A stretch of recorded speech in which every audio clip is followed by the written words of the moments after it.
بسم اللہ الرحمن الرحیم۔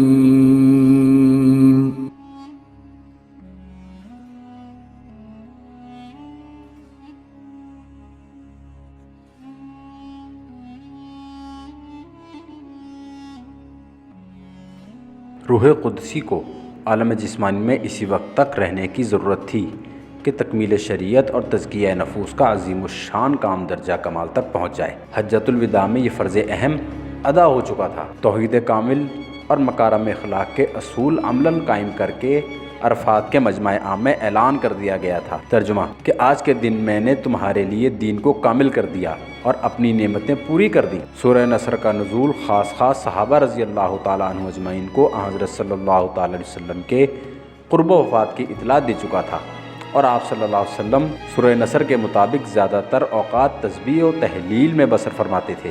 آپ عموماً ہر سال رمضان المبارک میں 10 دن اعتکاف بیٹھتے تھے، لیکن رمضان 10 ہجری میں 20 دن اعتکاف میں بیٹھے۔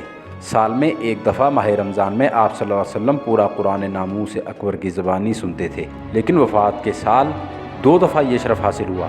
حجۃ الوداع کے موقع پر مناسک حج کی تعلیم کے ساتھ ساتھ آپ صلی اللہ علیہ وسلم نے یہ اعلان بھی فرمایا کہ مجھے امید نہیں کہ آئندہ سال تم سے مل سکوں۔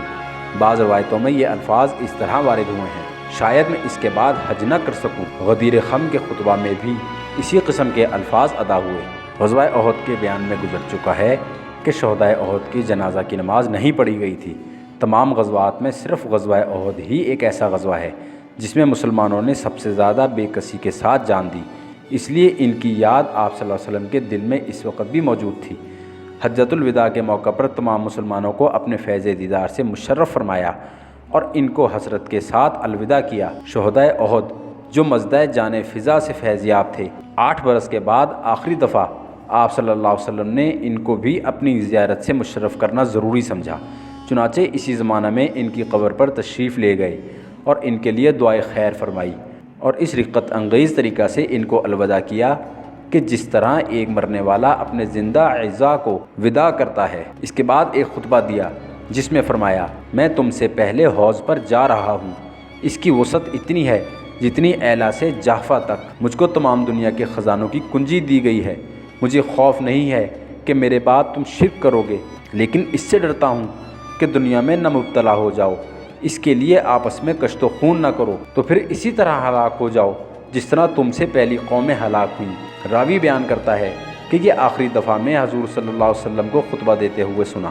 حضرت زید بن حارثہ رضی اللہ تعالیٰ عنہ کو حدود شام کے عربوں نے شہید کر ڈالا تھا۔ حضرت صلی اللہ علیہ وسلم ان سے اس کا قصاص لینا چاہتے تھے۔ آغاز علالت سے ایک روز پہلے آپ صلی اللہ علیہ وسلم نے اسامہ بن زید کو مامور کیا کہ وہ فوج لے کر جائیں اور ان شریروں سے اپنے باپ کا انتقام لیں۔ 18 یا 19 صفر 11 ہجری میں آدھی رات کو آپ صلی اللہ علیہ وسلم جنت البقیع میں، جو عام مسلمانوں کا قبرستان تھا، تشریف لے گئے۔ وہاں سے واپس تشریف لائے تو مزاج ناساز ہوا۔ یہ حضرت میمونہ رضی اللہ تعالیٰ عنہ کی باری کا دن تھا اور روزے چہار شنبہ تھا۔ 5 دن تک آپ صلی اللہ علیہ وسلم اس حالت میں بھی عذرائے عدل و کرم باری باری ایک ایک بیوی کے حجرہ میں تشریف لے جاتے رہے۔ دوشنبہ کے دن مرض میں شدت ہوئی تو ازواج مطہرات سے اجازت لی کہ حضرت عائشہ رضی اللہ تعالیٰ عنہ کے گھر قیام فرمائیں۔ خلق امیم کی بنا پر اجازت بھی صاف اور اعلانیہ نہیں طلب کی، بلکہ پوچھا کہ کل میں کس کے گھر رہوں گا۔ دوسرا دن دوشنبہ حضرت عائشہ رضی اللہ تعالیٰ عنہ کے یہاں قیام فرمانے کا تھا۔ ازواج مطہرات نے مرضی اقدس سمجھ کر عرض کی کہ آپ جہاں چاہیں قیام فرمائیں۔ ضعف اس قدر ہو گیا تھا کہ چلا نہیں جاتا تھا۔ حضرت علی رضی اللہ تعالیٰ عنہ اور حضرت عباس رضی اللہ تعالیٰ عنہ دونوں بازو تھام کر بمشکل حضرت عائشہ رضی اللہ تعالیٰ عنہ کے حجرے میں لائے۔ آمد و رفت کی قوت جب تک رہی، آپ صلی اللہ علیہ وسلم مسجد میں نماز پڑھانے کی غرض سے تشریف لاتے رہے۔ سب سے آخری نماز جو آپ صلی اللہ علیہ وسلم نے پڑھائی وہ مغرب کی نماز تھی۔ سر مبارک میں درد تھا، اس لیے سر پہ رومال باندھ کر آپ صلی اللہ علیہ وسلم تشریف لائے اور نماز ادا کی۔ عشاء کی نماز کا وقت آیا تو دریافت فرمایا کہ نماز ہو چکی۔ لوگوں نے عرض کی کہ سب کو حضور صلی اللہ علیہ وسلم کا انتظار ہے۔ لگن میں پانی بھروا کر غسل فرمایا، پھر اٹھنا چاہا تو غش آ گیا۔ افاقہ کے بعد پھر فرمایا کہ نماز ہو چکی۔ لوگوں نے پھر وہی جواب دیا۔ آپ صلی اللہ علیہ وسلم نے پھر غسل فرمایا اور پھر جب اٹھنا چاہا تو غش آ گیا۔ افاقہ ہوا تو پھر دریافت فرمایا اور لوگوں نے وہی جواب دیا۔ تیسری دفعہ جسم مبارک پر پانی ڈالا، پھر جب اٹھنے کا ارادہ کیا تو پھر غشی طاری ہو گئی۔ جب افاقہ ہوا تو ارشاد ہوا کہ حضرت ابو بکر رضی اللہ تعالیٰ عنہ نماز پڑھائیں۔ حضرت عائشہ رضی اللہ تعالیٰ عنہ نے معذرت کی کہ یا رسول اللہ، ابو بکر نہایت رفیق القلب ہیں، آپ کی جگہ ان سے کھڑا نہ ہوا جائے گا۔ آپ صلی اللہ علیہ وسلم نے پھر یہی حکم دیا کہ ابو بکر نماز پڑھائیں۔ چنانچہ کئی دن تک حضرت ابو بکر رضی اللہ تعالیٰ عنہ نے نماز پڑھائی۔ وفات سے 4 دن پہلے جمعرات کو آپ صلی اللہ علیہ وسلم نے ارشاد فرمایا کہ دوات کا کاغذ لاؤ، میں تمہارے لیے ایک تحریر لکھ دوں جس کے بعد تم گمراہ نہ ہوگے۔ بعض صحابہ نے لوگوں کو مخاطب کر کے کہا کہ رسول اللہ صلی اللہ علیہ وسلم کو مرض کی شدت ہے اور تمہارے پاس قرآن مجید موجود ہے جو ہمارے لیے کافی ہے۔ اس پر حاضرین میں اختلاف پیدا ہوا۔ بعض کہتے تھے کہ تعمیل ارشاد کی جائے، بعض کچھ اور کہتے تھے۔ اختلاف اور شور و غل زیادہ ہوا تو بعض نے کہا خود آپ صلی اللہ علیہ وسلم سے دریافت کر لو۔ لوگ جب پوچھنے لگے تو آپ صلی اللہ علیہ وسلم نے فرمایا مجھے چھوڑ دو، میں جس مقام میں ہوں وہ اس سے بہتر ہے جس کی طرف تم مجھے بلاتے ہو۔ اس کے بعد آپ صلی اللہ علیہ وسلم نے 3 وصیتیں فرمائیں، جن میں سے ایک یہ تھی کہ کوئی مشرک عرب میں نہ رہنے پائے، دوسری یہ کہ سفراء کا اسی طرح احترام کیا جائے جس طرح آپ صلی اللہ علیہ وسلم کے زمانہ میں دستور تھا، تیسری وصیت راوی کو یاد نہیں رہی۔ اسی دن ظہر کی نماز کے وقت آپ صلی اللہ علیہ وسلم کی طبیعت کچھ سکون پذیر ہوئی۔ آپ صلی اللہ علیہ وسلم نے حکم دیا کہ پانی کی 7 مشکیں آپ پر ڈالی جائیں۔ غسل فرما چکے تو حضرت علی رضی اللہ تعالیٰ عنہ اور حضرت عباس رضی اللہ تعالیٰ عنہ تھام کر مسجد میں لائے۔ جماعت کھڑی ہو چکی تھی اور حضرت ابو بکر رضی اللہ تعالیٰ عنہ نماز پڑھا رہے تھے۔ آہٹ پا کر حضرت ابو بکر رضی اللہ تعالیٰ عنہ پیچھے ہٹے۔ آپ صلی اللہ علیہ وسلم نے اشارہ سے روکا اور ان کے پہلو میں بیٹھ کر نماز پڑھائی، یعنی آپ صلی اللہ علیہ وسلم کو دیکھ کر حضرت ابو بکر رضی اللہ تعالیٰ عنہ اور حضرت ابو بکر رضی اللہ تعالیٰ عنہ کو دیکھ کر لوگ ارکان ادا کرتے جاتے تھے۔ نماز کے بعد حضرت صلی اللہ علیہ وسلم نے ایک خطبہ دیا جو آپ صلی اللہ علیہ وسلم کی زندگی کا سب سے آخری خطبہ تھا۔ آپ صلی اللہ علیہ وسلم نے فرمایا خدا نے اپنے ایک بندہ کو اختیار عطا فرمایا ہے کہ خواہ دنیا کی نعمتوں کو قبول کرے یا خدا کے پاس آخرت میں جو کچھ ہے اس کو قبول کرے، لیکن اس نے خدا ہی کے پاس کی چیزیں قبول کی۔ یہ سن کر حضرت ابو بکر صدیق رضی اللہ تعالیٰ عنہ رو پڑے۔ لوگوں نے ان کی طرف تعجب سے دیکھا۔ آپ صلی اللہ تعالی وسلم تو ایک شخص کا واقعہ بیان کرتے ہیں، یہ رونے کی کون سی بات ہے؟ لیکن رازدار نبوت سمجھ چکا تھا کہ وہ بندہ خود محمد رسول اللہ صلی اللہ علیہ وسلم ہے۔ آپ نے اپنی تقریر کا سلسلہ آگے بڑھایا اور فرمایا سب سے زیادہ میں جس کی دولت اور صحبت کا ممنون ہوں وہ ابو بکر ہیں۔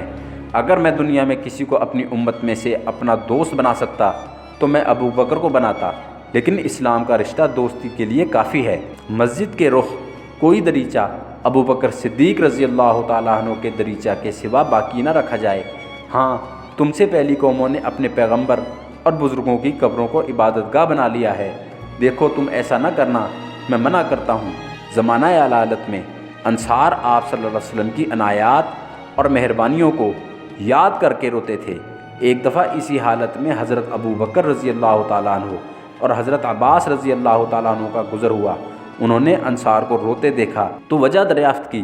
انہوں نے بیان کی کہ حضور صلی اللہ علیہ وسلم کی صحبتیں یاد آتی ہیں۔ ان میں سے ایک صاحب نے جا کر حضرت صلی اللہ علیہ وسلم سے یہ واقعہ بیان کیا۔ آج اس کی تلافی کا موقع تھا، اس لیے اس کے بعد آپ صلی اللہ علیہ وسلم نے انصار کے نسبت لوگوں کی طرف خطاب کر کے فرمایا میں انصار کے معاملہ میں تم کو وصیت کرتا ہوں۔ عام مسلمان بڑھتے جائیں گے لیکن انصار اس طرح کم ہو کر رہ جائیں گے جیسے کھانے میں نمک۔ وہ اپنی طرف سے اپنا فرض ادا کر چکے، اب تمہیں ان کا فرض ادا کرنا ہے۔ وہ میرے جسم میں بمنزلہ میدہ کے ہیں، جو تمہارے نفع و نقصان کا متولی ہو، یعنی جو خلیفہ ہو۔ اس کو چاہیے کہ ان میں جو نیکوکار ہوں ان کو قبول کرے اور جن سے خطا ہوئی ان کو معاف کرے۔ اوپر گزر چکا ہے کہ رومیوں کی طرف سے جس فوج کا بھیجنا حضرت صلی اللہ علیہ وسلم نے تجویز کیا تھا، اس کی سرداری اسامہ رضی اللہ تعالیٰ عنہ بن زید کو تفویض فرمائی تھی۔ اس پر لوگوں نے، ابن سعد نے تصریح کی ہے کہ وہ منافقین تھے۔ شکایت کی کہ بڑے بوڑھوں کے ہوتے ہوئے نوجوان کو یہ منصب کیوں عطا ہوا؟ حضرت صلی اللہ علیہ وسلم نے اس مسئلہ کی نسبت ارشاد فرمایا اگر اسامہ کی سرداری پر تم کو اعتراض ہے تو اس کے باپ زید کی سرداری پر بھی تم معترض تھے۔ خدا کی قسم وہ اس منصب کا مستحق تھا اور وہ مجھے سب سے زیادہ محبوب تھا، اور اب اس کے بعد یہ سب سے زیادہ محبوب ہے۔ اسلام اور دیگر مذاہب میں ایک نہایت دقیق فرق یہ ہے کہ اسلام شریعت کے تمام احکام کا واضح اور حاکم براہ راست خدائے پاک کو قرار دیتا ہے۔ پیغمبر کا صرف اسی قدر فرض ہے کہ احکام الہی کو اپنے قول و عمل کے ذریعہ سے بندوں تک پہنچا دے، چونکہ دوسرے مذاہب میں یہ غلط فہمی شرک و کفر تک منجر ہو چکی تھی۔ اس کے نتائج پیش نظر تھے، اس لیے ارشاد فرمایا، حلال و حرام کی نسبت میری طرف نہ جائے، میں نے وہی چیز حلال کی جو خدا نے اپنی کتاب میں حلال کی ہے، اور وہی چیز حرام کی جو خدا نے حرام کی ہے۔ انسان کی جزا و سزا کی بنیاد خود اس کے ذاتی عمل پر ہے۔ آپ صلی اللہ علیہ وسلم نے ارشاد فرمایا، اے پیغمبر خدا کی بیٹی فاطمہ اور اپنے پیغمبر خدا کی پھوپھی صفیہ، خدا کے ہاں کے لیے کچھ کر لو، میں تمہیں خدا سے بچا نہیں سکتا۔ خطبہ سے فارغ ہو کر آپ صلی اللہ علیہ وسلم حجرہ عائشہ میں واپس تشریف لائے۔ آپ صلی اللہ علیہ وسلم کو حضرت فاطمہ الزہرا رضی اللہ تعالیٰ عنہ سے بے حد محبت تھی۔ اثناء علالت میں ان کو بلا بھیجا، تشریف لائیں تو ان سے کچھ کان میں باتیں کی، وہ رونے لگی، پھر بلا کر کچھ کان میں کہا تو ہنس پڑیں۔ حضرت عائشہ رضی اللہ تعالیٰ عنہ نے دریافت کیا تو کہا، پہلی دفعہ آپ صلی اللہ علیہ وسلم نے فرمایا کہ میں اسی مرض میں انتقال کروں گا۔ جب میں رونے لگی تو فرمایا کہ میرے خاندان میں سب سے پہلے تم ہی مجھ سے آ کر ملو گی، تو میں ہنسنے لگی۔ یہود و نصارہ نے انبیاء کے مزارات اور یادگاروں کی تعظیم میں جو افراد کی تھی وہ بت پرستی کی حد تک پہنچ گئی تھی۔ اسلام کا فرض اولین بت پرستی کی رگ و ریشہ کا استحصال کرنا تھا، اس لیے حالت مرض میں جو چیز سب سے زیادہ آپ صلی اللہ علیہ وسلم کے پیش نظر تھی یہی تھی۔ اتفاق سے بعض ازواج مطہرات نے جو حبشہ ہو آئی تھیں، اسی حالت میں وہاں کے عیسائی معبدوں کا اور ان کے مجسموں اور تصویروں کا تذکرہ کیا۔ آپ صلی اللہ علیہ وسلم نے فرمایا، ان لوگوں میں جب کوئی نیک آدمی مر جاتا ہے تو اس کے مقبرہ کو عبادت گاہ بنا لیتے ہیں اور اس کا بت بنا کر اس میں کھڑا کرتے ہیں۔ قیامت کے روز اللہ جل شانہ کی نگاہ میں یہ لوگ بدترین مخلوق ہوں گے۔ عین کرب کی شدت میں جبکہ چادر کبھی منہ پر ڈال لیتے تھے اور کبھی گرمی سے گھبرا کر الٹ دیتے تھے۔ حضرت عائشہ رضی اللہ تعالیٰ عنہا نے زبان مبارک سے یہ الفاظ سنے۔ ترجمہ، یہود و نصارہ پر خدا کی لعنت ہو، انہوں نے اپنے پیغمبروں کی قبروں کو عبادت گاہ بنا لیا۔ اسی کرب اور بے چینی میں یاد آیا کہ حضرت عائشہ رضی اللہ تعالیٰ عنہ کے پاس کچھ اشرفیاں رکھوائی تھیں۔ دریافت فرمایا کہ عائشہ، وہ اشرفیاں کہاں ہیں؟ محمد خدا سے بدگمان ہو کر ملے گا، جاؤ ان کو خدا کی راہ میں خیرات کر دو۔ مرض میں اشتداد اور تخفیف ہوتی رہتی تھی۔ جس دن وفات ہوئی یعنی دوشنبہ کے روز بظاہر طبیعت کو سکون تھا، حجرہ مبارک مسجد سے ملا ہوا تھا۔ آپ صلی اللہ علیہ وسلم نے صبح کے وقت پردہ اٹھا کر دیکھا تو لوگ فجر کی نماز میں مشغول تھے۔ دیکھ کر مسرت سے ہنس پڑے۔ لوگوں نے آہٹ پا کر خیال کیا کہ آپ صلی اللہ علیہ وسلم باہر آنا چاہتے ہیں۔ فرط مسرت سے تمام لوگ بے قابو ہو گئے اور قریب تھا کہ نمازیں ٹوٹ جائیں۔ حضرت ابو بکر رضی اللہ تعالیٰ عنہ نے جو امامت چاہا کہ پیچھے ہٹ جائیں، آپ صلی اللہ علیہ وسلم نے اشارہ سے روکا اور حجرہ شریف میں داخل ہو کر پردے ڈال دیے۔ صحیح مسلم میں ہے کہ اس قدر ضعف تھا کہ آپ صلی اللہ علیہ وسلم پردے بھی اچھی طرح نہ ڈال سکے۔ یہ سب سے آخری موقع تھا۔ صحابہ نے جمال اقدس کی زیارت کی۔ حضرت انس بن مالک رضی اللہ تعالیٰ عنہ کہتے ہیں کہ آپ صلی اللہ علیہ وسلم کا چہرہ یہ معلوم ہوتا تھا کہ مصحف کا کوئی ورق ہے، یعنی سپید ہو گیا تھا۔ دن جیسے جیسے چڑھتا جاتا تھا آپ صلی اللہ علیہ وسلم پر بار بار غشی طاری ہوتی تھی اور پھر افاقہ ہو جاتا تھا۔ حضرت فاطمہ الزہرا رضی اللہ تعالیٰ عنہ یہ دیکھ کر بولی، ہائے میرے باپ کی بے چینی۔ آپ صلی اللہ علیہ وسلم نے فرمایا، تمہارا باپ آج کے بعد بے چین نہ ہوگا۔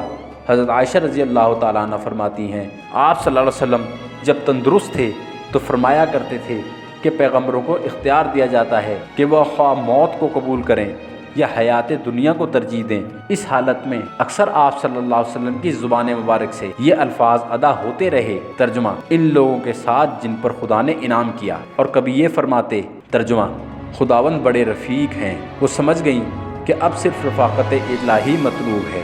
وفات سے ذرا پہلے حضرت ابو بکر صدیق رضی اللہ تعالیٰ عنہ کے صاحبزادے عبد الرحمن رضی اللہ تعالیٰ عنہ خدمت اقدس میں آئے۔ آپ صلی اللہ علیہ وسلم حضرت عائشہ رضی اللہ تعالیٰ عنہ کے سینہ پر سر ٹیک کر لیٹے تھے۔ حضرت عبد الرحمن رضی اللہ تعالیٰ عنہ کے ہاتھ میں مسواک تھی۔ مسواک کی طرف نظر جما کر دیکھا۔ حضرت عائشہ سمجھی کہ مسواک کرنا چاہتے ہیں۔ عبد الرحمن رضی اللہ تعالیٰ عنہ سے مسواک لے کر دانتوں میں نرم کی اور خدمت اقدس میں پیش کی۔ آپ صلی اللہ علیہ وسلم نے بالکل تندرستوں کی طرح مسواک کی۔ اب وفات کا وقت قریب آ رہا تھا، سپہر تھی، سینہ میں سانس کی گڑگڑاہٹ محسوس ہوتی تھی۔ اتنے میں لب مبارک ملے تو لوگوں نے یہ الفاظ سنے، نماز اور غلام۔ پاس پانی کی لگن تھی، اس میں ہاتھ بار بار ڈالتے اور چہرے پر ملتے، چادر کبھی منہ پر ڈال لیتے اور کبھی ہٹا دیتے تھے۔ اتنے میں ہاتھ اٹھا کر انگلی سے اشارہ کیا اور 3 دفعہ فرمایا، اب اور کوئی نہیں بلکہ وہ بڑا رفیق درکار ہے۔ یہی کہتے کہتے ہاتھ لٹک آئے، آنکھیں پھٹ کر چھت سے لگ گئیں اور روح پاک عالم قدس میں پہنچ گئی۔ انا للہ و انا الیہ راجعون۔